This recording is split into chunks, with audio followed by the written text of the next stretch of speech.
बिस्मिल्लाहिर्रहमानिर्रहीम। अस्सलामुअलैकुम वीवर्स, इस वीडियो में हम देखेंगे शाफी नाम का मतलब और इस नाम के लड़के कैसे होते हैं। तो वीडियो को शुरू से लेकर एंड तक जरूर देखिएगा। नाम है शाफी। शाफी एक इस्लामी नाम है।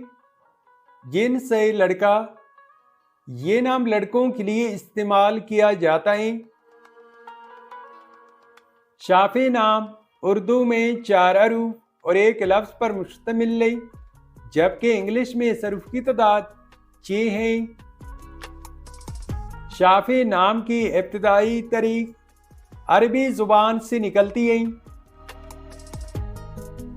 शाफी एक खूबसूरत और बाबरकत नाम है।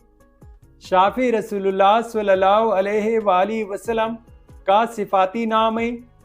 शाफी नाम का मतलब है शफाअत करने वाला या सिफारिश करने वाला।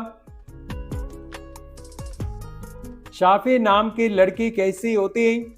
तो एक रिसर्च के मुताबिक शाफी नाम के लड़के आमतौर पर नरम दिल, मेहरबान और दूसरों की मदद करने वाले होते हैं। ये लोग एहसास और दूसरों के दुख दर्द को समझने वाले होते हैं।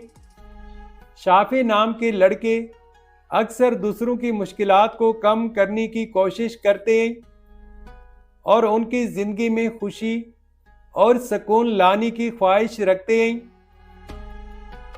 शाफी नाम के लिए मुवाफिक दिन जुमा और हफ्ता है। अगर लकी नंबर के हवाले से देखा जाए तो शाफी नाम के लिए खुशकिस्मत नंबर 1 माना जाता है। शाफी नाम के लिए मुवाफिक पत्थर नीलम, जमुर्द और यशब हैं। शाफी नाम के लिए मुवाफिक दांतों में इंदसों के हिसाब से लोहा शामिल है। शाफी नाम के लिए मुवाफिक रंग नीला, बनफशी और काला रंग शामिल है। तो वीवर्स, ये थी आज की वीडियो। अगर आप भी अपने नाम का मतलब जानना चाहते हैं तो अपना नाम कमेंट करें, वीडियो को लाइक और चैनल को सब्सक्राइब ज़रूर कीजिएगा। Thanks for watching my YouTube channel.